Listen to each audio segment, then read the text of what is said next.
নমস্কার। আমাদের প্রাচীন ভারতীয় পরম্পরায় কথকতার একটি বিশেষ স্থান রয়েছে। সেই কোন পুরাকালে আমাদের শ্রদ্ধেয় মুনি ঋষিগণ মুখে মুখে শ্লোক বলে যেতেন তার সামনে উপবিষ্ট শ্রোতৃমণ্ডলীর উদ্দেশ্যে। এইভাবেই সৃষ্টি হয়েছিল শ্রুতির।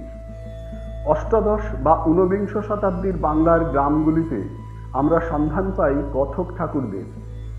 সন্ধ্যার চণ্ডীমণ্ডপে মিটমিটে আলোয় দাওয়ায় জলচৌকি পেতে বসে কথক ঠাকুর শোনাতেন রামায়ণ, মহাভারত অথবা উপনিষদের গল্প।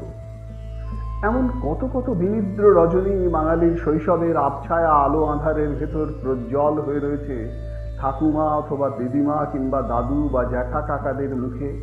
ভাই বোন পরিবৃত হয়ে ভূত প্রেত দত্তি দানব ব্যঙ্গমা ব্যঙ্গমী রাজকন্যা রাজপুত্র কিংবা টেনিদা ঘনাদাদের স্মৃতি বিজড়িত হয়ে তা বলে শেষ করা যাবে না। বর্তমানের এই সংকুচিত কেবল কেজো মানুষদের দুনিয়ায় ধীরে ধীরে হারিয়ে গেছে অনেক কিছু। বই পাগল গল্প পাগল বাঙালির মনে শৈশব থেকে একটু একটু করে অঙ্কুরিত সেই বীজকে বর্তমানের বাস্তবে উস্কে দেবার জন্য আধুনিক প্রযুক্তিকে হাতিয়ার করে আজ আমি এসেছি আপনাদের গল্প শোনাতে। আমি গর্বিত আমার মাতৃভাষার জন্য। আমি গর্বিত এই সুমধুর ভাষায় কথা বলতে পারার জন্য। আমি গর্বিত আমার এই বিশ্ববন্দিত ভাষার সাহিত্যের মণিমাণিক্যগুলির জন্য। এই সুবিপুল রত্নরাজির ভেতর থেকে বেছে নিয়ে বিভিন্ন বিভাগ এবং উপবিভাগ অনুসারে আপনাদের গল্প শোনাবার জন্য আমার এই চ্যানেলের উপস্থাপনা। বিভিন্ন ক্লাসিক সাহিত্য কীর্তিগুলির পাশাপাশি বিভিন্ন রসোদ্দীপক অসংখ্য গল্প, ছোট গল্প, উপন্যাস, কিশোর সাহিত্য, রম্য রচনা, হাসির গল্প এবং ভ্রমণ সাহিত্য আপনাদের শোনাবার ইচ্ছে রয়েছে। আশা করি আপনাদের ভালো লাগবে আমার এই চ্যানেল। আপনাদের সকলের কাছে আমার বিনীত নিবেদন, আমার এই প্রচেষ্টাকে স্বাগত জানিয়ে পরবর্তীতে প্রত্যেক দিন নতুন নতুন গল্প পাঠের জন্য উৎসাহ দিতে অবশ্যই সাবস্ক্রাইব বোতামটি টিপে আমার এই চ্যানেলটিকে সাবস্ক্রাইব করুন এবং আমার ভিডিওটিতে একটি লাইক দিয়ে পাশে থাকুন। অতি অবশ্যই কমেন্ট বক্সে লিখে জানান আপনারা কোন লেখকের অথবা কোন প্রকারের গল্পগুলি শুনতে চাইছেন। আপনার সহযোগিতার জন্য অসংখ্য ধন্যবাদ। আসুন শুরু করছি আজকের গল্প পাঠের অনুষ্ঠান। বাংলা ভাষার ভ্রমণ সাহিত্যিকদের মধ্যে এক অন্যতম উজ্জ্বল জ্যোতিষ্ক সাহিত্যিক শ্রী উমাপ্রসাদ মুখোপাধ্যায়ের জন্ম হয়েছিল 1902 সালের 12ই অক্টোবর কলকাতায়।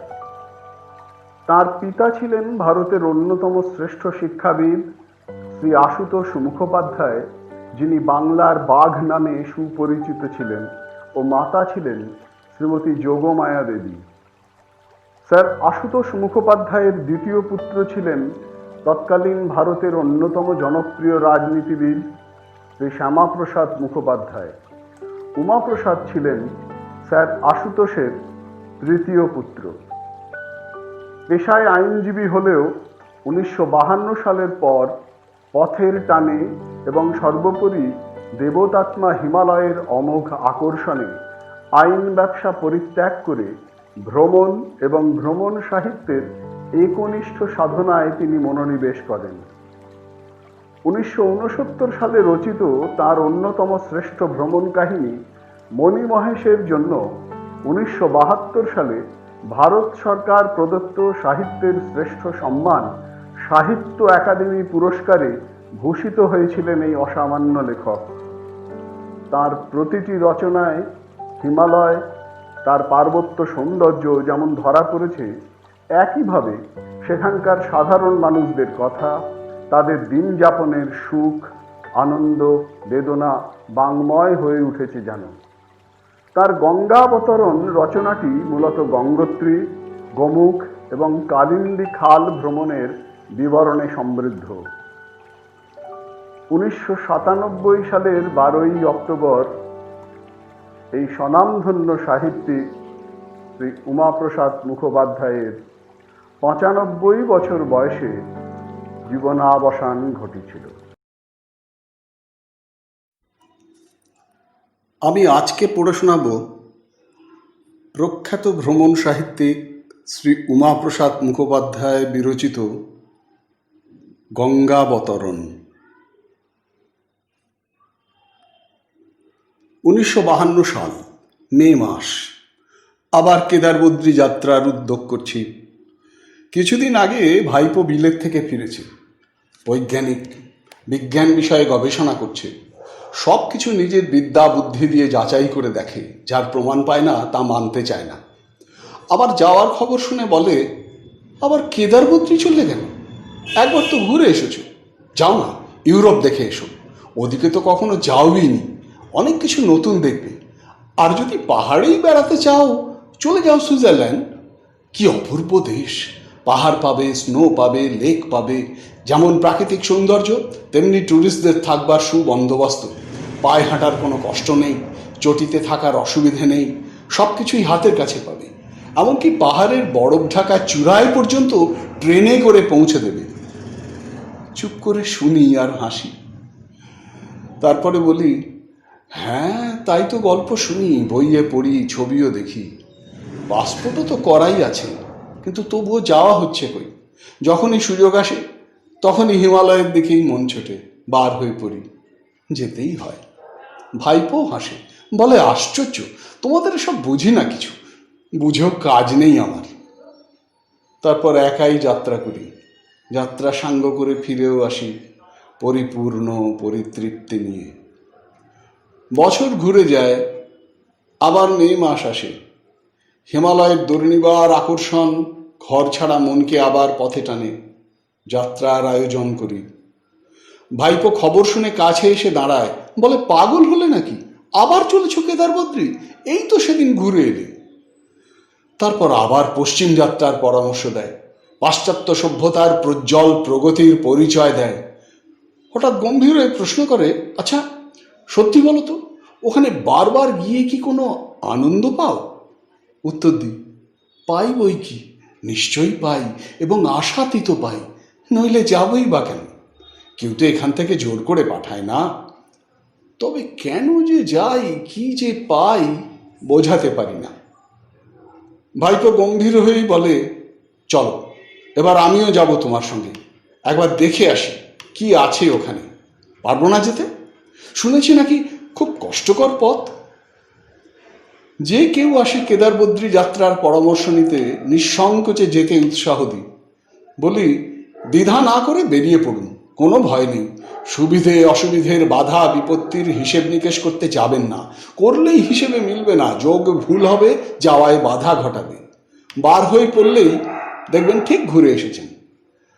ভাইপোর বেলায় কিন্তু বলতে দ্বিধা জাগে। ভাবি, সত্যিই তো, পথের অত অসুবিধে, গৃহসুখের সন্ধান নেই, যদি কোনো ক্লেশ বোধ করে। তবুও বলি, বেশ তো, চলো না, হাজার হাজার লোক চলেছে, আর তুমি পারবে না? নিশ্চয়ই পারবে, তবে পথের কষ্টটুকু স্বীকার করে নিও। চোখ ও মন সম্পূর্ণ উন্মুক্ত রেখো, অপার আনন্দ পাবে। দুজনে বেরিয়ে পড়ি। হিমালয়ের পথে চলার অভিনব জীবন তার শুরু হয়। চারিদিকের বিচিত্র আবেষ্টনীর সঙ্গে সে নিজেকে সুন্দরভাবে মানিয়ে নেয়। দুর্গম পথের দুরূহতাও হাসি মুখে বরণ করে। পথ চলতে চলতে জিজ্ঞাসা করি, সামনে চড়াইটা উঠবার জন্য একটা ডান্ডি বা ঘোড়া করব নাকি? সে তখনই প্রতিবাদ জানায়, বলে, না না, চমৎকার চলেছি, ধীরে ধীরে ঠিক উঠে যাব, বেশ লাগছে। বৈজ্ঞানিক গবেষক মন তার সজাগ আছে, অনুসন্ধিৎসার অনুবীক্ষণে সব কিছু দেখবার জানবার চেষ্টা করে। কেদারনাথে এসে পৌঁছলুম। সাগর বক্ষ থেকে 11,750 ফুট, তুষার মৌলি কেদার শৃঙ্গের পাদদেশে অপরূপ মন্দির। মন্দিরের পেছনে বিস্তীর্ণ প্রান্তর, কিছুকাল আগেও বরফে ঢাকা ছিল, এখন চারিদিকে তুষার গলা জলের ধারা নেমেছে। অদূরবর্তিনী মন্দাকিনীর সঙ্গে কলোচ্ছ্বাসে মিলতে ছুটেছে। বেড়াতে বেড়াতে চলে এলাম বরফের রাজত্বে। সামনেই নগাধিরাজের তুষার শুভ্র বিরাট রূপ। দুজনে স্তব্ধ হয়ে তাকিয়ে থাকি। অস্ফুট স্বরে ভাইপো বলে, না, আবার এখানেই আসতে হবে। আমি হাসি, ভাবি তার বৈজ্ঞানিক মন কি দেখলো, কি পেল, কে জানে।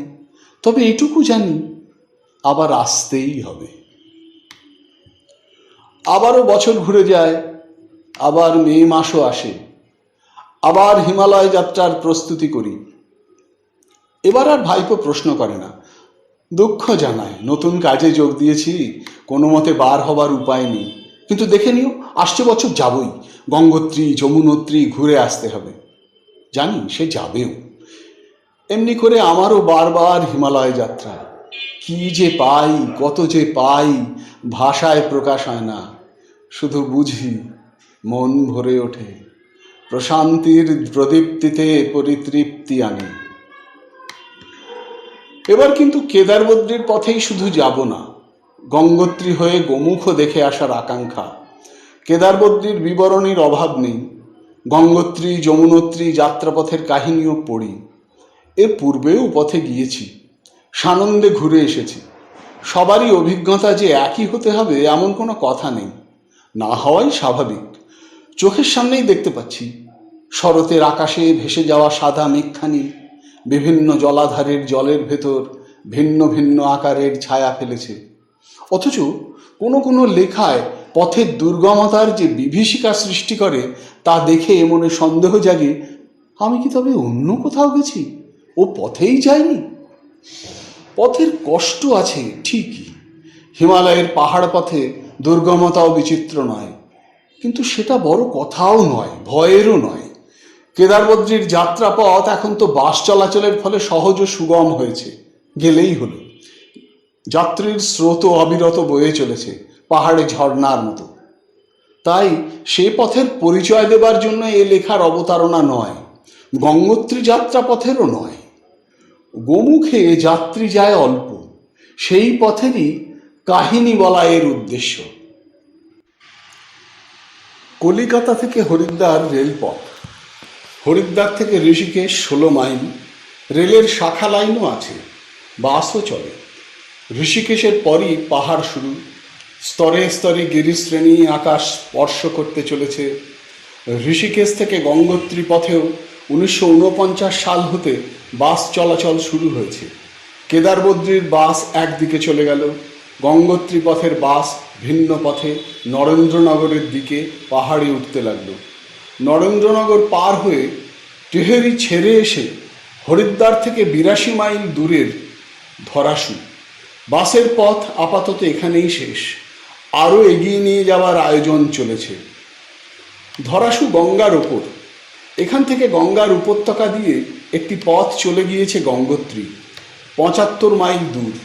আরেকটি পথ বাম দিকের গিরিশ্রেণী অতিক্রম করে নেমেছে যমুনার উপত্যকায় এবং যমুনার কূল ধরে চলে গেছে যমুনোত্রী। ধরাসু থেকে যমুনোত্রী 48 মাইল। 5 বছর আগে যমুনোত্রী দেখে এসেছি, এবার ও পথে যাবার কথা নয়, গঙ্গোত্রী হয়ে গোমুখ যাওয়াই উদ্দেশ্য।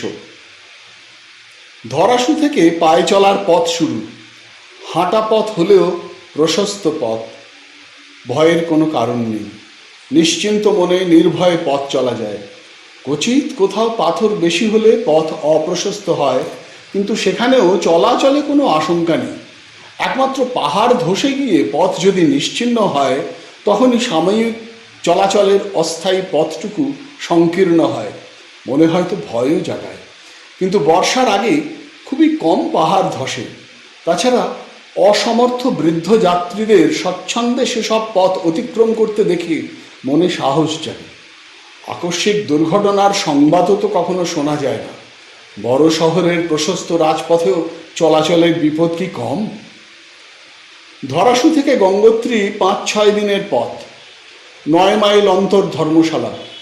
কেদারবদ্রীর পথের মতো অত ঘন ঘন চটি বা গ্রাম পাওয়া যায় না, তাই এ পথে 9 মাইলের কম পড়াও নেই, অর্থাৎ সারাদিনে 9 মাইল অথবা 18 মাইল যেতেই হয়। উত্তরকাশী, ভাটোয়ারি, গাংনানি, হরশিল, ধরাশি ছাড়িয়ে এসে গঙ্গোত্রী। সাগর বক্ষ থেকে 9950 ফুট উঁচু, সবগুলোই গঙ্গার ওপর মনোরম স্থান। মাঝে দুটো বড় চড়াই আছে। প্রথমটি সুখের চড়াই, চড়াই উঠার সুখ নেই, তবে চড়াই শেষে বিশ্রামে সুখ আছে। দ্বিতীয়টি গঙ্গোত্রীর আগেই ভৈরব ঘাটির চড়াই। চড়াই হিসেবে এর খ্যাতি আছে, তবে খ্যাতির তুলনায় ভীতিকর নয়। গঙ্গোত্রী ছোট জায়গা, বিরাট গিরিশ্রেণীর মাঝে একটি মন্দির ও কয়েকখানি ঘর, যেন প্রকাণ্ড এক বটগাছের শাখায় ছোট্ট একটি পাখির বাসা। মন্দিরের পাশেই গঙ্গা, সেই জাহাজ ভেসে যাওয়া সুবিস্তীর্ণ সুগভীর ভাগীরথী নয়, উপলবহুল ক্ষীণকায়া পার্বত্য নির্ঝরিণী। হিমশীতল জল, গৈরিক বসনা কলস্বরে বয়ে চলেছেন, উচ্ছল উদ্বেল। গঙ্গার উপর কাঠের ছোট পুল, অপর পারে সাধু সন্তদের আশ্রম। ছোট ছোট এক একটা ঘর, চারিদিকে দেবদারুর গহন বন। সেই বনের ধারে গঙ্গার তীরে একান্তে সাধন ভজনের নিভৃত স্থান। এপার থেকে হঠাৎ দেখে চমকে উঠি, কই 5 বছর আগে অমন ঘর বাড়ি তো ওপারে দেখিনি। এক জায়গায় কয়েকটি অতি মনোরম বাংলো প্যাটার্নের ঘর, যেন একটা নতুন শৌখিন কলোনি। শুনি এক স্বামীজি তার আশ্রমের সংস্কার করেছেন। ঝকঝকে বাড়িগুলি সূর্যকিরণে ঝলমল করতে থাকে, কিন্তু সেই প্রশান্ত আবেষ্টনীর মাঝে সেই উজ্জ্বলতা উদ্ধত মনে হয়, যেন পূর্ণিমার স্নিগ্ধ জ্যোৎস্নার মাঝে প্রখর বৈদ্যুতিক আলো। চোখে ও মনে আঘাত হানে। তীর্থভ্রমণের এক প্রধান অঙ্গ সাধুসঙ্গ। তাই পুণ্যকামী তীর্থসেবীদের তীর্থক্ষেত্রে এলেই সাধু সন্দর্শনের আকাঙ্ক্ষা প্রবল হয়ে ওঠে। জানতাম সকাল 10টায় ধর্মশালায় সাধুদের ভান্ডারা দেওয়া হয়, দিনের মধ্যে একবারই। অনেক সাধু আসেন, একসঙ্গে দর্শনও মেলে। সঙ্গীদের উৎসাহে প্রাঙ্গণে এসে দাঁড়ালাম। দুটি পাশাপাশি ঘর, বারান্দার ওপর দুটি জানালা, জানালার ফোকর কাটা, যেন স্টেশনের টিকিট ঘর। ঘরের ভেতর কালীকমলি ক্ষেত্রের লোক খাবার নিয়ে বসে আছেন। বাইরে বারান্দায় ও চত্বরে সাধুরা এসে জমায়েত হচ্ছেন। কাঠের বেঞ্চও 2-3টি পাতা আছে, কেউ কেউ তাতে বসেছেন। অনেকেরই রুক্ষরূপ, কোমলকান্তি নয়, কঠিন কঠোর। কারো কারো চোখে মুখে মধুর হাসি, শিশুর সরলতায় সুস্নিগ্ধ। সবারই নগ্ন পদ। অল্প কয়েকজনের অঙ্গে আচ্ছাদন আছে, মোটা কম্বল বা চাদর। অনেকেই নগ্ন দেহ, কৌপিন মাত্র সার। কারো কারো তাও নেই, সম্পূর্ণ বিবস্ত্র। সবাই জটা জুটোধারী। প্রায় 20-25টি মহাত্মা এসেছেন। 2-1জন পরস্পর কথাও বলছেন, নইলে প্রায় সকলেই নির্বাক। অনেক মৌনীও আছেন। সকলেরই হাতে একটি বা দুটি পাত্র, কোনোটি তামার, কোনোটি পিতলের, কোনোটি বা লাউয়ের তৈরি। এখানেও কিউ একে একে সার বেঁধে জানালার কাছে গিয়ে দাঁড়াচ্ছেন। ভেতর থেকে খানছয়েক রুটি, ভাত ও ডাল বা তরকারি দেওয়া হচ্ছে। কেউ বারান্দায় বসে খাচ্ছেন, কেউ বা গঙ্গার ধারে পাথরের ওপর গিয়ে বসেছেন, কেউ কেউ বা নিজ আশ্রমে অপর পারে চলেছেন। একজন নাগা সাধু দাঁড়িয়েই খাচ্ছেন। শুনলাম তিনি কখনো বসেন না, শোনও না। সবাই অপর পারের আশ্রমবাসী, কিন্তু মহাত্মারা সকলেই ভান্ডারা নিতে আসেন না। আশ্রমে পৌঁছে দিলে তাদের কেউ কেউ গ্রহণ করেন, আবার এমনও কয়েকজন আছেন যারা এসব অগ্নিপক্ষ কোনো কিছু ভোজন করেন না। দর্শনার্থীরা কিশমিশ, বাদাম ইত্যাদি দিয়ে প্রণাম করে আসে, শুধু তাই খান। ছোট একটি ঘটনা ঘটে গেল। সঙ্গীদের সঙ্গে একপাশে দাঁড়িয়ে এসব দেখছিলাম। ক্ষেত্রের কর্তৃপক্ষের একজন কাজকর্মের তদারক করছিলেন। এগিয়ে এসে আমাদের একটা বেঞ্চে বসতে অনুরোধ করলেন। বেঞ্চটির একধারে বসে দুটি সাধু খাবার নেওয়ার জন্য অপেক্ষা করছিলেন। খালি অংশটুকুতে তাদের সঙ্গে একাসনে বসতে আমরা সংকোচ বোধ করলাম। ক্ষেত্রের লোকটি জানালেন তাতে কিছু দোষ নেই, কিন্তু আমরা বসা মাত্রেই সাধু দুটির মধ্যে একজন বিশেষ বিরক্ত হলেন। তার চোখে মুখে উগ্রভাবে রুষ্ট ভাব আত্মপ্রকাশ করল। অপর সাধুটি সেখানে নিঃসংকোচে বসে রইলেন এবং তার মৃদু নিষেধ সত্ত্বেও এ সাধুটি অবদ্ধ ভাষায় কি বলতে বলতে বেঞ্চ ছেড়ে উঠে গেলেন। লজ্জায় আমাদের মন সংকুচিত হয়ে উঠল। আমরা তখনই বেঞ্চ ছেড়ে একপাশে এসে দাঁড়ালাম। সাধুটি আমাদের দিকে তখনও রোষ নেত্রে তাকিয়ে আছেন। দুর্বাসা মুনির কথা মনে হলো। শকুন্তলার প্রতি সেই অকরুণ অভিশাপ, যার কথা এমনি একান্ত মনে চিন্তা করছিস সেই তোকে দেখে চিনতে পারবে না। ভাবি, কলির এই নবদুর্বাসাও হয়তো অভিশাপ দিচ্ছেন, তোরা যেমন আমার পাশে এসে বসবি তেমনি তোদের পাশেও একাসনে এসে বসবে অচ্ছুত অস্পৃশ্যেরা। মনে মনে বলি, ঠাকুর, অনেক দিন বনে চলে এসেছো, খবর রাখো না। তারা শুধু একাসনে বসবারই অধিকার পায়নি, এখন দেবতাদের হাত বাড়িয়ে স্পর্শ করার লোভে মন্দিরে এগিয়ে চলেছে।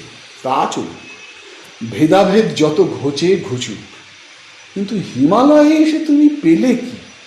অঙ্গের বসন ভূষণ বহিরাবরণ সব কিছুই ছেড়েছ, অথচ মনের কোণে মান অভিমানের মানুষ স্বভাবটি এখনো তেমনি আঁকড়ে আছো, ক্রোধের ফনা এখনো তেমনি দুলছে। হিমালয়ের শান্তির মাঝে এখনো সেই অশান্তি। বিকালে ওপারে চললাম সাধু সন্দর্শনে। এপারে মানুষের বাসা, ওপারে সাধুর বাস। এপারে পাথরের বাড়ি, কয়েকটি দোকানঘর, জানকীবাইয়ের তৈরি গঙ্গা মায়ের মন্দির।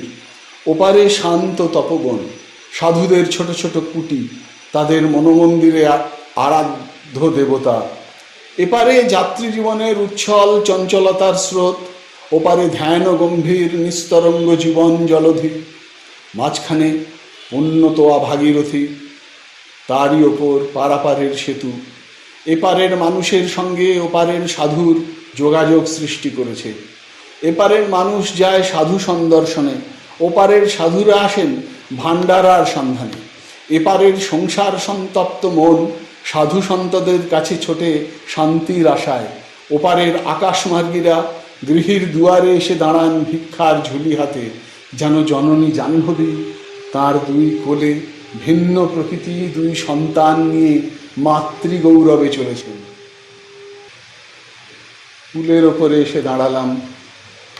5 বছর আগেকার কথা মনে হয়, মার সঙ্গে এখানে এসেছিলাম।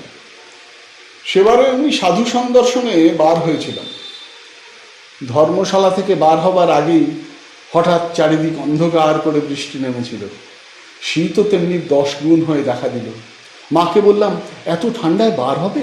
মন্দিরে তো দেবতার দর্শনই হয়েছে, আবার সন্ধ্যায় আরতি দেখবে, সাধু দর্শন না হয় থাক। মা বললেন, সে কি বাবা, তা কি হয়? তীর্থে এসে সাধু দর্শন করব না? মহাত্মাদের দর্শনে কত পুণ্যি, কত তৃপ্তি। বৃষ্টি তো কমে এলো, চলো যাওয়া যাক। অতএব যাওয়াই হয়। একে গঙ্গোত্রীর ঠান্ডা, তাই বৃষ্টি বাদল, গায়ে বেশ কিছু গরম জামা কাপড় চাপালাম। মার ডান্ডিওয়ালাগুলি পাহাড়ি হলেও মুড়িসুড়ি দিয়ে ডান্ডি নিয়ে চলেছে। পাণ্ডাজি শ্রী ভূমানন্দ বললেন, প্রথমে চলুন এখানকার এক মস্ত সাধুকে দেখাবো। পুল পার হয়ে বাঁদিকে একটু উঠেই তার কুটি। পাথরের ছোট পাঁচিল ঘেরা খানিকটা জমি, তার মাঝখানে একটি ছোট্ট ঘর। পাঁচিলের এক কোণে আরও একটি ছোট ঘর আছে। মাঝখানের ঘরখানির কাছে এসে দাঁড়ালাম।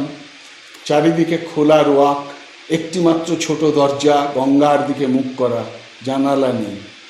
দরজার সামনে এসে ভেতরে তাকালাম।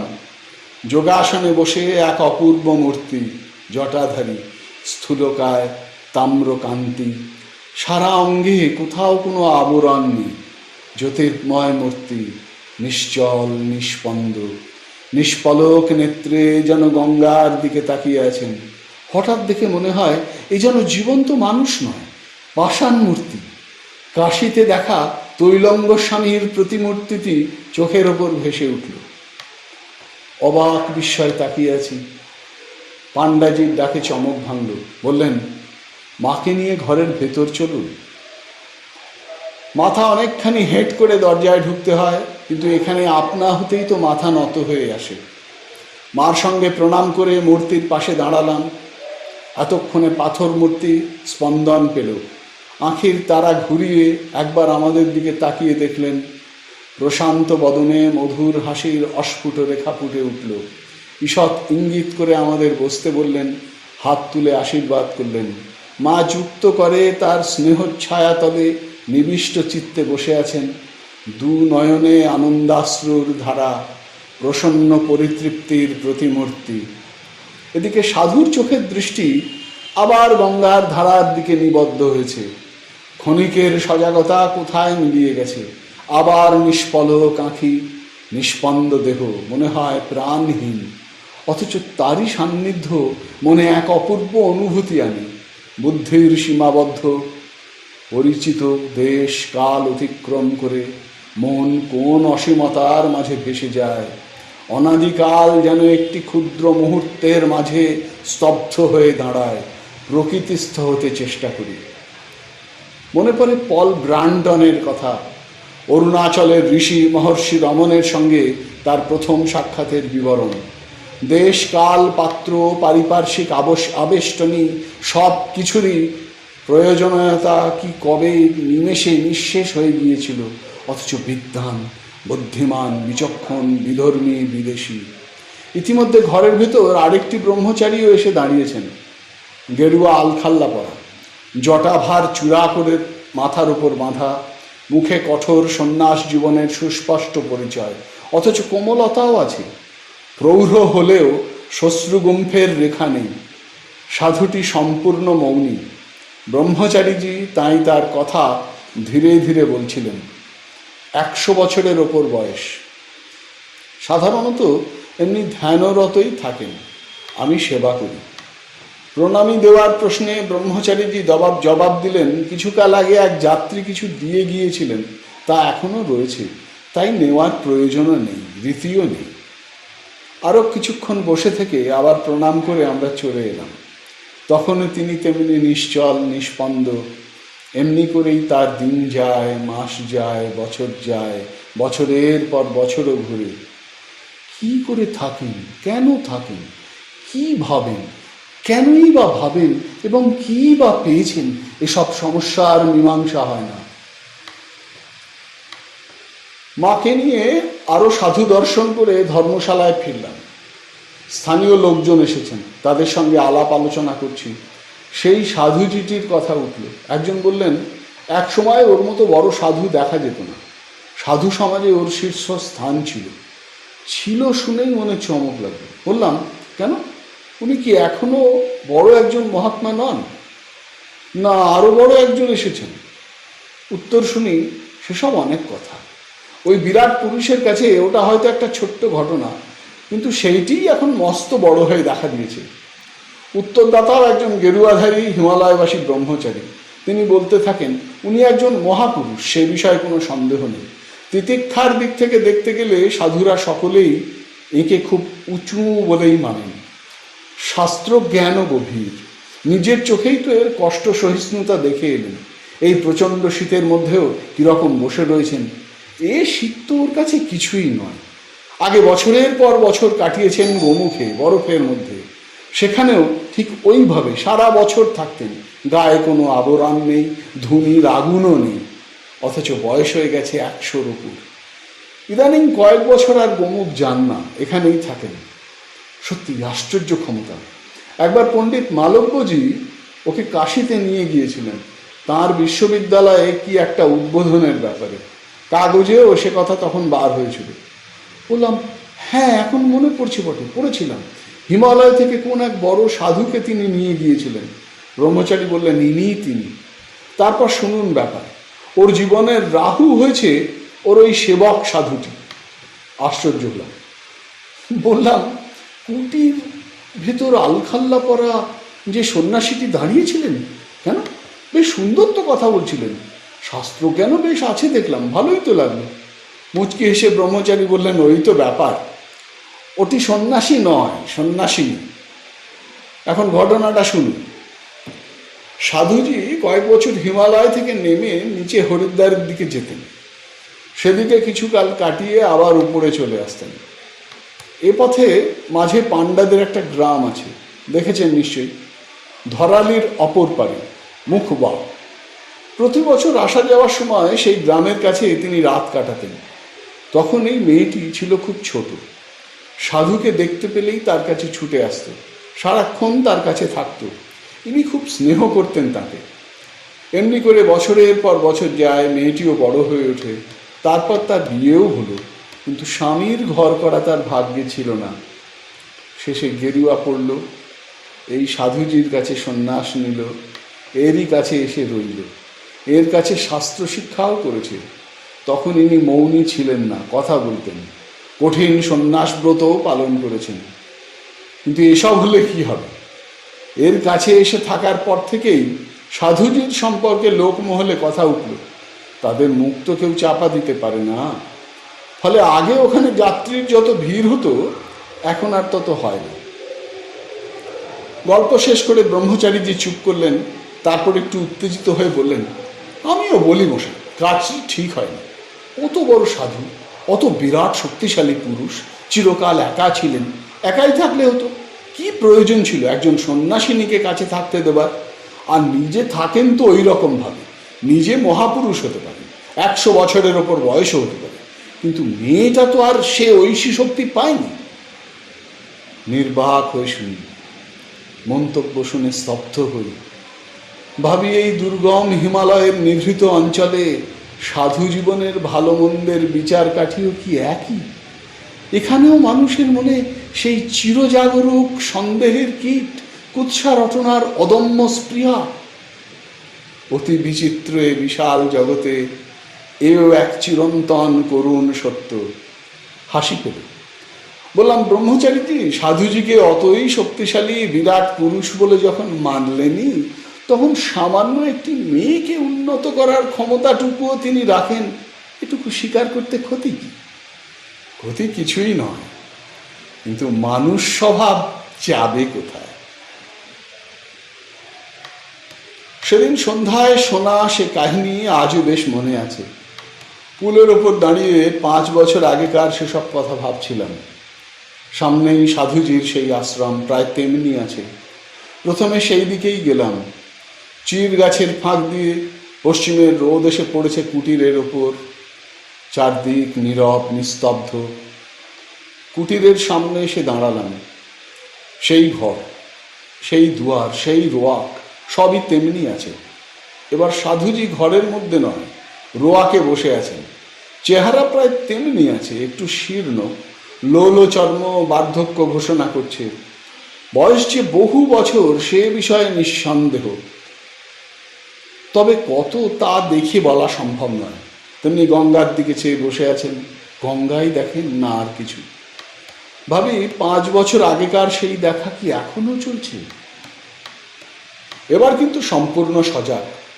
আমরা প্রণাম করতেই আশীর্বাদ করলেন, হাত নেড়ে বসতেও বললেন। সেই ব্রহ্মচারিণীও এলেন। হ্যাঁ, মেয়েই বটে, তবে ধরা কঠিন। চেহারার মাঝে, গলার স্বরে অতি সামান্যই ইঙ্গিত আছে। স্বামীজির সঙ্গে এবার কথা হতে লাগলো।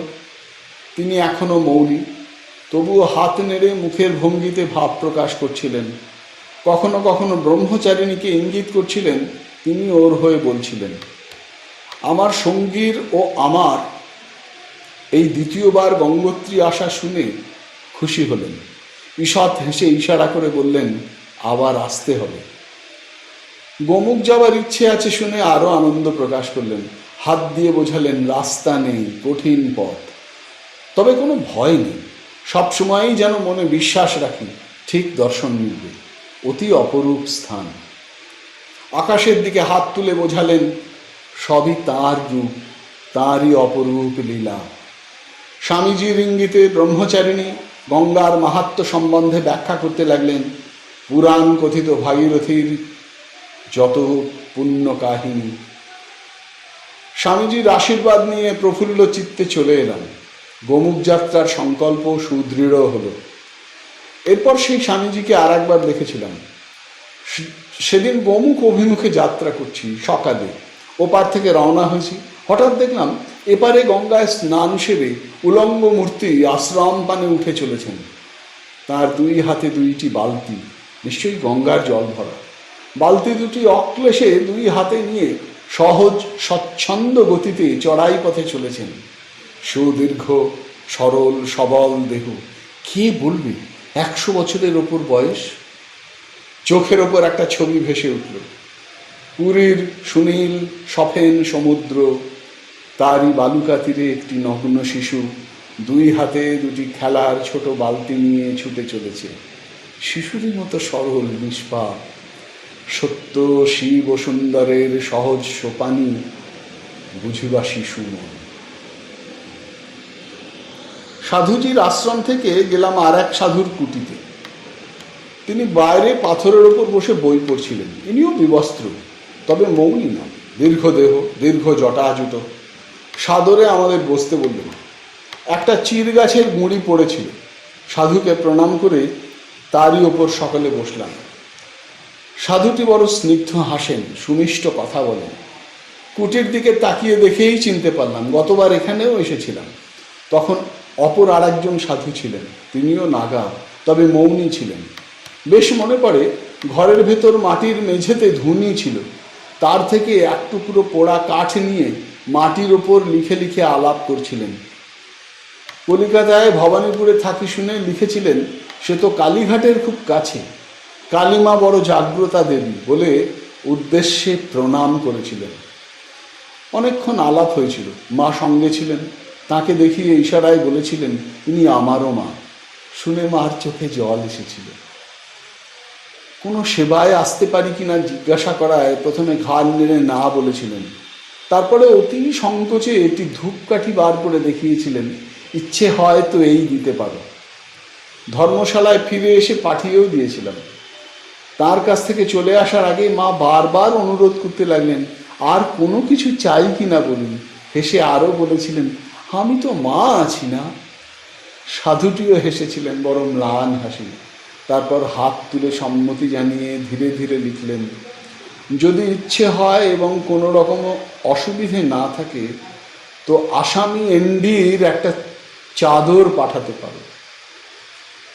চাওয়া শুনে মার সে কি অপরিসীম আনন্দ। কলিকাতায় ফিরেই পাঠানো হয়েছিল। ধর্মশালায় এসে তার চাদর চাওয়ার কারণও বুঝেছিলাম। কয়েক বছর তিনি গোমুখে ছিলেন, শীতকালেও থাকতেন সেই বরফের মাঝে। কিছুকাল আগে সেখানে অসুস্থ হয়ে পড়েন এবং তার অনিচ্ছা সত্ত্বেও এখানে তাকে আনা হয়। শরীর এখনো সুস্থ হয়ে ওঠেনি। কাঠের ওপর বসে ঘরের দিকে তাকিয়ে কয় বছর আগেকার সেসব কথা আজ মনে হচ্ছে। তিনি কোথায় জিজ্ঞাসা করায় জানলাম, আমাদের সঙ্গে দেখা হওয়ার পরের বছরই দেহ রক্ষা করেছেন। হঠাৎ ঘরটা যেন খুব ফাঁকা ফাঁকা মনে হলো। ক্ষণিকের পরিচিত সংসার ত্যাগী হিমালয়বাসী এক নাগা সন্ন্যাসীর মৃত্যু সংবাদ। তবু কিসের বেদনায় মন যেন ভারী হয়ে উঠল। জরা মৃত্যু তার বিশাল জাল এখানেও বিস্তার করেছে, কোথাও নিস্তার নেই। যেখানেই জীবন সেখানেই মরণ। পাথরের ওপর বসে স্বামীজি বলছিলেন, তার মৃত্যুর পর এই কয় বছর আমি এসেছি, বড় শান্তিময় স্থান। তবে আমার আসন গঙ্গামায়ের কিনারায় ওই পাথরটি। তাকিয়ে দেখলাম একটি মসৃণ সমতল পাথর, ঠিক ধারার ধারেই। বললেন, ওইখানে বসি। আপনা হতেই ধ্যান আসে। ভাগীরথীর কলোচ্ছ্বাস, সেই তো ভগবৎ সঙ্গীত। গঙ্গা তীরে বাস, এই তো স্বর্গবাস। গঙ্গার জলে স্নান, গঙ্গাকে অবলোকন, গঙ্গার নাম স্মরণ, গঙ্গার মাহাত্ম্য সংলাপন। অমৃতময় এ জীবন। হঠাৎ কথা বলতে বলতে উঠে গেলেন। ঘর থেকে মুঠো ভরে কি নিয়ে গেলেন এলেন, এও যেন উলঙ্গ শিশুর ঘোরাফেরা। কাছে এসে হাত বাড়িয়ে বললেন, নাও প্রসাদ নাও। চেয়ে দেখি মুঠো ভরা কিশমিশ বাদাম। একটি মাত্র কিশমিশ তুলে নিলাম, মাথায় ঠেকালাম, মুখে দিলাম, বললাম, এই যথেষ্ট। আরও নিতে বলেন, তবুও নিই না, জানি এই তার একমাত্র আহার্য। সেবার কথা উল্লেখ করি, গ্রহণ করেন না, হাসেন, বড় স্নেহ ভরা ব্যবহার। গোমুখ যাওয়ার কথা তুলি, শুনে খুশি হন, উৎসাহ দেন, বলেন, লোকে ভয় দেখাবে কিন্তু মনে বিশ্বাস রেখো, কোনো ভয় নেই। সেই একই অভয় বাণী। পরম আত্মীয়ের মতো বিদায় দেন, আশিস জানান। কঠোর সন্ন্যাসী, অথচ অন্তরে স্নেহের ধারা, যেন পাষাণ কারা হিমালয়ের নির্ঝরের স্বপ্নভঙ্গ।